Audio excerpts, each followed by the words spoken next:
앞에서의 삶은 어떤 삶이고 하나님 앞에서의 삶은 어떤 삶인가, 그리고 우리 성도들은 누구 앞에서 살아가는 삶을 선택하며 살아가야 되는가에 대해서 말씀을 나누도록 하겠습니다. 언젠가 TV에서 본 아주 인상적인 그림이 있습니다. 여러분들도 아마 보신 분들도 많을 것입니다.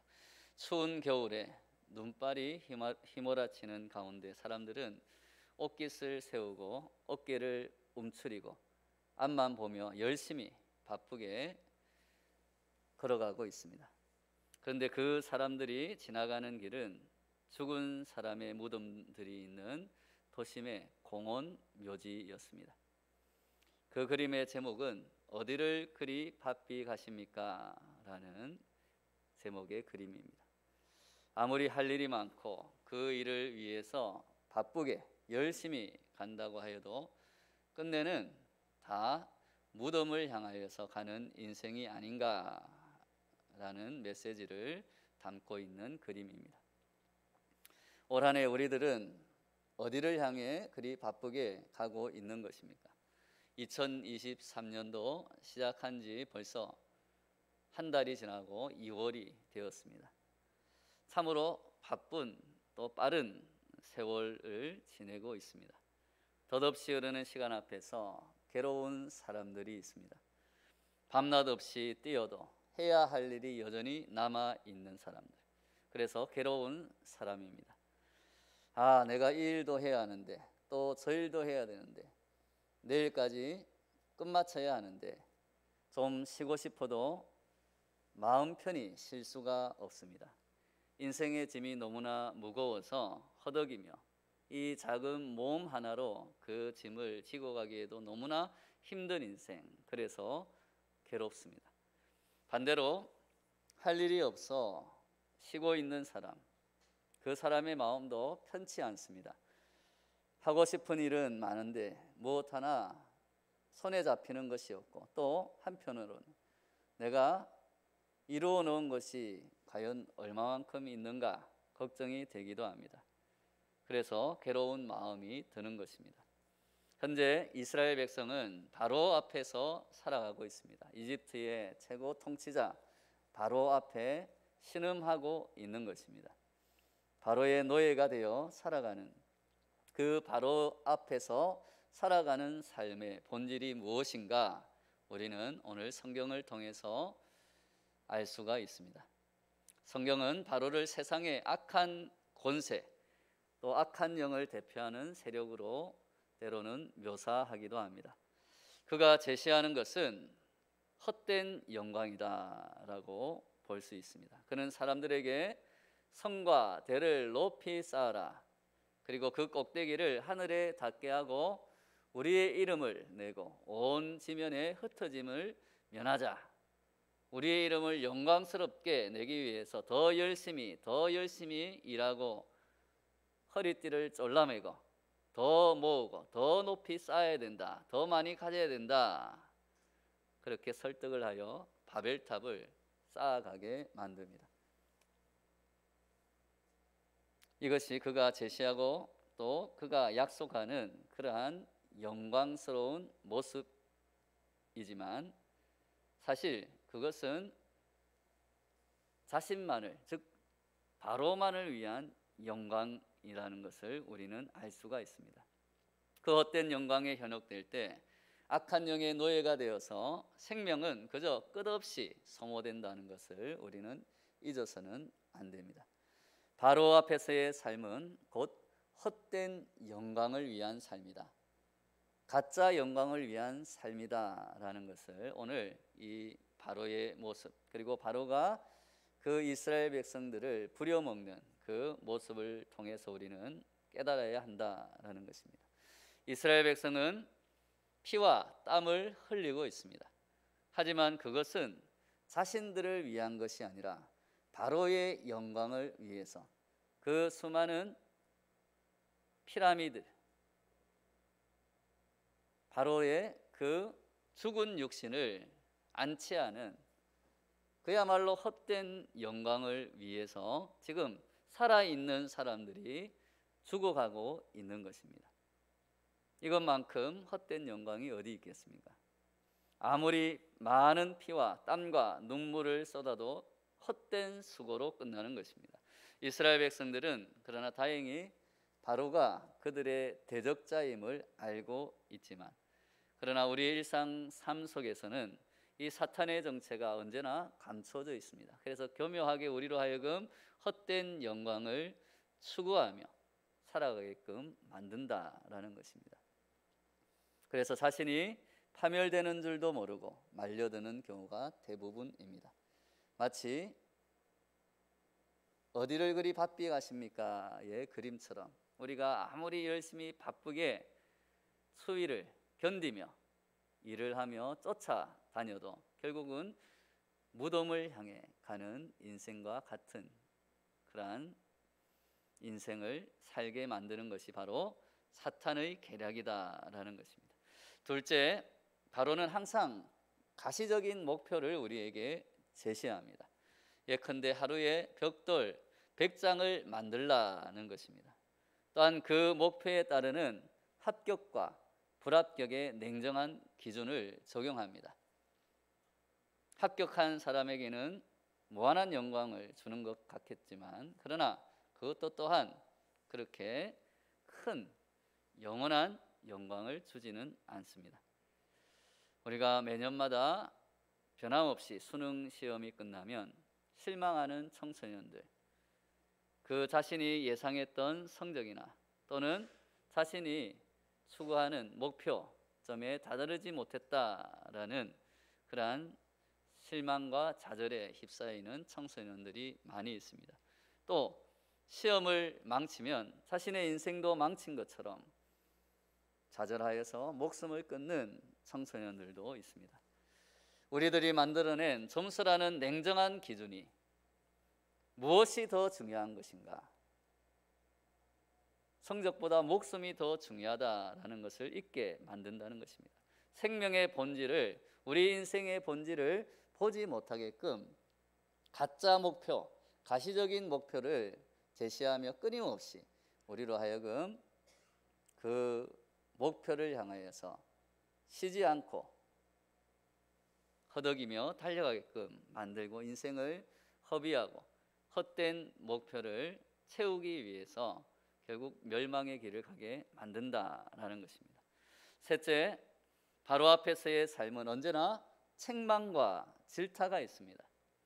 이집트의 바로는 예배드리러 가겠다는 모세와 이스라엘 백성에게 이렇게 말합니다. 17절, 오늘 읽지는 않았지만 우리 같이 한번 읽어보겠습니다. 17절 말씀 시작. 바로가 이르되 너희가 게으르다 게으르다 그러므로 너희가 이르기를 우리가 가서 여호와께 제사를 드리자 하는도다. 예배를 드리러 우리를 보내주시오. 더 이상 노예의 삶을 살지 않고 평등한 삶, 하나님을 섬기며 서로 사랑하며 섬기는 삶을 살아가겠소. 하나님의 거룩한 백성으로서 이 세상에 거룩함을 보여주며 살아가야 하겠소. 우리를 보내주시오. 우리에게 자유를 주시오. 그렇게 얘기하는 모세와 아론에게 바로가 하는 말은 너희가 게으르다. 너희가 게으르니까 딴 생각을 하게 되고 그러니까 예배 드리러 간다는 얘기를 한 것이다. 그렇게 이야기합니다. 어디서 많이 듣던 말이지 않습니까? 바로의 말은 한마디로 야, 고3인데 공부해야지. 교회는 왜 가? 대학 가고 난 뒤에 교회 가. 야, 지금 주일 성수기 더 많은 돈을 벌 수 있는데 무슨 예배야? 이런 말과 똑같은 것입니다. 야, 거룩하게 살아서 뭐 밥이 나와 떡이 나와 그냥 남들처럼 적당히 속이면서 살아가. 이러한 말과 똑같은 것입니다. 바로 앞에서의 삶은 언제나 게으르다는 책망만 들려옵니다. 가정에서도 학교에서도 직장에서도 게으르다는 소리가 들려옵니다. 사람들이 그렇게 바쁘게 살면서도 게으르다는 책망의 소리를 듣습니다. 그래서 세탁기, 전화기, 자동차 등등 수많은 편리한 도구들이 기계들이 많이 나왔음에도 불구하고 여전히 우리의 사는 것은 점점 더 바빠지고 여유가 없어집니다. 그러다 보니 하나님의 말씀보다는 세속적인 악한 그러한 제약된 마음, 그러한 기준들, 그런 것으로 우리의 삶을 채워가고 있다라는 것입니다. 즉 악한 영이 우리들의 영혼을 그렇게 바쁘게 살아가면서도 여유 없이 그저 하나님을 잊은 채 하나님의 말씀보다는 세속적인 가치에 따라 살아가게끔, 그래서 결국은 멸망의 길로 가게끔 몰아가고 있다라는 것입니다. 그래서 바로 앞에서의 삶은 헛된 영광을 추구하다 스스로 자멸하는 파괴와 또 목표를 달성하기 위한 끝없는 수고, 그리고 책망으로 인한 죄책감과 정죄로 특징 지을 수 있다라는 것입니다. 그렇게 살다가 내 삶을 잘못 살았는가라는 죄책감, 내가 인생을 너무나 헛되게 살았는가 보다라는 그러한 실망감, 이런 것들로 특징 지을 수 있는 것입니다. 우리는 의식하든 의식하지 못하든 많은 사람들이 이 바로 앞에서의 삶을 살아가며 허덕이며 살고 있음을 발견할 수 있는 것입니다. 모세는 바로에게 가서 이렇게 말합니다. 1절 말씀 같이 읽겠습니다. 시작. 그 후에 모세와 아론이 바로에게 가서 이르되 이스라엘의 하나님 여호와께서 이렇게 말씀하시기를 내 백성을 보내라. 그러면 그들이 광야에서 내 앞에 절기를 지킬 것이니라 하셨나이다. 아멘. 이 요청 가운데 생명으로 인도하는 두 가지 중요한 이정표가 있음을 우리는 발견할 수 있습니다. 이 이정표는 우리가 인생을 살아가면서 올바른 목표로 세워야 하는, 또 우리가 가야 하는 올바른 방향을 우리에게 제시하고 있습니다. 이에 대하여 바로는 다음과 같이 답변합니다. 2절 말씀 같이 읽겠습니다. 시작. 바로가 이르되 여호와가 누구이기에 내가 그의 목소리를 듣고 이스라엘을 보내겠느냐? 나는 여호와를 알지 못하니 이스라엘을 보내지 아니하리라. 바로는 하나님이 어디 있는데, 하나님이 누군데 하나님을 모른다, 알지 못한다고 말합니다. 바로의 대답에서 우리가 지향해야 하는 중요한 방향을 또 발견할 수 있습니다. 그것은 첫 번째, 우리의 올바른 인생의 방향을 잡기 위해서, 또 우리가 생명의 길을 가기 위해서는 반드시 하나님을 알아야 된다. 즉 하나님을 믿고 인정하는 것이 필요하다라는 것입니다. 이것이 우리 인생의 첫 번째 이정표가 되는 것입니다. 하나님에 대해서 우리가 알기를 원할 때 비로소 바로 앞을 떠나 죄와 사망의 길을 떠나 하나님 앞, 하나님이 우리에게 주시는 영원한 생명과 구원의 길을 가게 되는 줄로 믿습니다. 두 번째 이정표는 하나님 앞에서 절기를 지키게 해달라라는 것입니다. 절기는 민족마다 문화마다 다 정해져 있습니다. 우리가 설날 또 추석 이런 것들을 지키는 것, 이 절기들은 대부분 자연의 순환 그리고 인간의 경험에 의해서 중요하다라고 생각되어서 지키는 것입니다. 모두 생존과 의식주와 깊은 관련을 가지고 있습니다. 그러나 하나님의 절기는 그것과는 전혀 다른 차원으로 지키는 것입니다. 이스라엘의 3대 절기 유월절, 칠칠절, 장막절 등등이 있습니다. 이 절기들은 다 왜 지키는 것입니까? 바로 이스라엘 백성을 노예되었던 상태에서 구원하신 하나님의 구원에 감사하며 이 절기들을 지키는 것입니다. 즉 이스라엘 백성이 경험한 하나님의 구원 사건, 생명의 사건들에 의해서 전혀 새로운 의미가 부여된 그러한 시간들을 절기로 지키게 되는 것입니다. 그러므로 하나님 앞에서 절기를 지킨다는 것은 하나님과 동행하는 삶이며 하나님의 구원의 의미를 내 삶 가운데 새롭게 하여서 하나님의 임재를 날마다 체험하며 살아가는 것이 하나님의 절기를 지키고 하나님 앞에 예배를 드리는 우리 성도들의 삶이 되는 줄로 믿습니다. 최초의 살인자 가인의 삶을 성경은 한 줄로 기록하고 있습니다. 창세기 4장 16절에 보면 가인이 여호와 앞을 떠나서 에덴 동쪽 놋 땅에 거주하더니라고 말합니다. 동생을 살인한 죄악을 저지르고 하나님 곁을 떠나 그는 놋 땅에 거주하였다라는 것입니다. 놋이라는 땅은 단순한 지명이 아닙니다. 우리가 성경을 보면 거기에 이렇게 각주를 표시해 놓고 놋의 그 의미를 뭐라고 설명해 놓았냐 하면 유리하다, 방황하다 라는 뜻을 적어놨습니다. 즉 하나님 앞을 떠나 살 때 그 삶은 바로 앞에서 살아가는 것처럼 방황하고 유리하고 결국은 헛된 영광을 추구하다가 죽어가는 그러한 멸망의 삶을 살아가게 된다라는 것입니다. 가인의 후예들은 우리가 성경을 보면 그 누구보다 열심히 게으르지 않게 살았던 사람들입니다.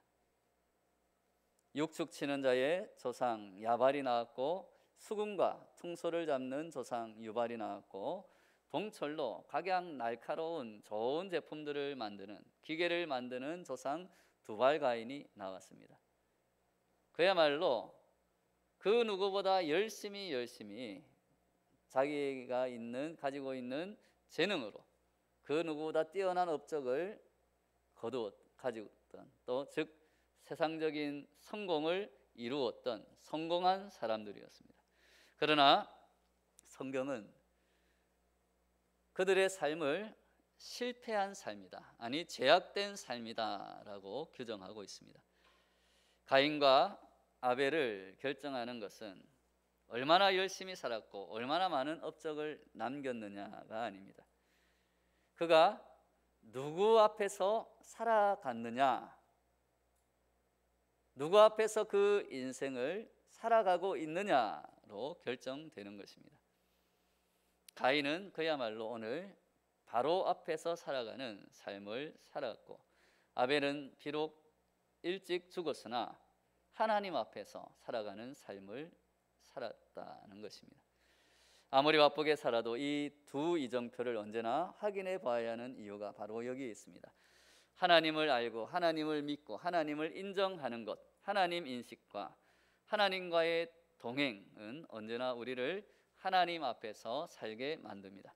우리가 하나님 앞에서 살아갈 때 우리에게 전혀 새로운 차원의 시간을 살아가게 된다는 것입니다. 시간에는 두 종류의 시간이 있다고 말씀을 드렸습니다. 바로 크로노스와 카이로스의 시간이다고 성경은 말하고 있습니다. 크로노스의 시간은 그저 시계가 1초, 2초, 3초 이렇게 기계적으로 흘러가는 시간을 크로노스의 시간이라고 합니다. 그런데 아무리 열심히 살아도 그 시간은 흘러가면 흘러갈수록 사람들은 초조해지고 허무해질 수밖에 없습니다. 사탄은 그래서 사람들로 하여금 하나님을 보지 못하고 그저 자기 앞에 흘러가는 그 시간들, 그리고 그 시간이 흐르면 끝나는 크로노스의 시간을 살다가 죽게 만든다는 것입니다. 한마디로 죽으면 끝이다라는 그러한 삶을 살아가게끔 만듭니다. 그러나 하나님께서는 카이로스의 시간을 살게 하십니다. 카이로스의 시간은 하나님의 목적과 하나님의 사랑이 담겨진 시간입니다. 하나님과 동행하는 시간, 하나님의 구원의 시간을 살아가는 것이 바로 카이로스의 시간입니다. 이 시간의 가장 큰 특징은 죽음 너머로 연결되는 영원한 시간을 살아간다라는 것입니다. 예수 그리스도께서 십자가에서 죽으시고 부활하심으로 이 카이로스의 시간, 구원의 시간, 생명의 시간을 우리에게 주신 줄로 믿습니다. 바로 앞을 떠나 하나님 앞에서 산다는 것은 바로 이 크로노스의 시간에서 벗어나 카이로스의 시간을 살게 되었음을 의미하는 것입니다. 한마디로 죄와 죽음의 시간에서 벗어나서 이제는 하나님이 주시는 생명의 성령의 시간, 구원의 시간으로 살아가는 것을 의미하는 것입니다. 바로 앞에서의 삶은, 그 크로노스의 삶은 허무와 수고와 정죄만 있을 뿐입니다. 그러나 하나님 앞에서 사는 카이로스의 삶은 제사함과 영원한 생명과 참된 안식이 있는 줄로 믿습니다. 모세는 이스라엘 백성을 하나님 앞에서, 즉 예수님이 주신 그 카이로스의 시간을 살게 하기 위해서 이집트의 바로 앞에 선 것입니다. 그런데 바로는 그의 부하들에게 이렇게 명령합니다. 7절 9절 말씀 같이 읽겠습니다. 7절 9절 시작. 너희는 백성에게 다시는 벽돌에 쓸 짚을 전과 같이 주지 말고 그들이 가서 스스로 짚을 줍게 하라. 또 그들이 전에 만든 벽돌 수요대로 그들에게 만들게 하고 감하지 말라. 그들이 게으름으로 소리질러 이르기를 우리가 가서 우리 하나님께 제사를 드리자 하나니 그 사람들의 노동을 무겁게 하므로 수고롭게 하여 그들로 거짓말을 듣지 않게 하라. 바로는 하나님 앞에서의 삶, 예배드리는 삶, 하나님의 말씀대로 살아가는 삶, 그것을 게으른 것으로, 그리고 구원의 시간, 카이로스의 시간을 거짓말로 치부하고 있습니다. 바로는 이스라엘 백성들이 하나님 앞에서 생명의 시간, 구원의 시간을 살아가는 것을 막기 위해서 온갖 방해 공작을 펼치고 있는 것입니다. 자신의 전체를 걸고 그 이스라엘 백성을 막고 있습니다. 왜 그렇습니까? 사람들이 참 생명의 삶을 살아가지 못하도록 만드는 것입니다. 우리들은 그래서 어느 편에 서야 하는가 결단해야 합니다. 여전히 바로 앞에서 살아가며 허덕이며 늘 바쁘며 늘 정죄되는 삶을, 그러한 삶을 살아가야 되는가? 헛된 영광을 추구하는 바로의 앞에서의 삶을 살아가야 되는가? 아니면 하나님 앞에서의 삶을 살아가야 되는가? 예수님은 우리를 하나님 앞으로 인도하여 영원한 생명의 시간, 카이로스의 시간을 살게 하기 위해서 자신의 모든 것을 버리셨습니다. 하나님과 동등됨의 지위도, 하나님의 영광도, 나아가서는 자신의 목숨까지도 버리셨습니다. 왜 그렇습니까? 우리로 하여금 죄와 사망의 권세의 그 노예로 살아가던 바로 앞에서의 삶에서 우리를 해방시키시고 참 자유와 영원한 생명의 삶을 살아가게끔, 즉 하나님 앞에서 살아가게끔 만드시기 위해서입니다. 사랑하는 여러분, 헛된 영광을 쫓아가며 절망과 죄책감으로 살아가는 바로 앞에서의 삶에서 벗어나시기를 바랍니다. 그리고 하나님 앞에서 죄와 죽음에서 해방되고 하나님이 주시는 영원한 생명과 소망을 가지고 하나님의 영광을 구하는 복된 인생을 살아가는 저와 여러분 되시기를 바랍니다. 그래서 우리 모두 하나님 앞에서 예수님처럼 구원의 시간을 살아가며 생명을 살리는 데 쓰임받는 생명의 도구들이 되시기를 예수님의 이름으로 축원합니다. 다 같이 오늘 말씀을 붙들고 기도할 때에 하나님, 헛된 영광을 추구하며 멸망의 길로 가는 바로 앞에서의 삶에서 벗어나 영원한 생명과 구원의 시간을 살아가는 하나님 앞에서의 삶을 살아가게 하여 주시옵소서. 우리 주여 한번 외치고 기도하며 나아가겠습니다. 주여.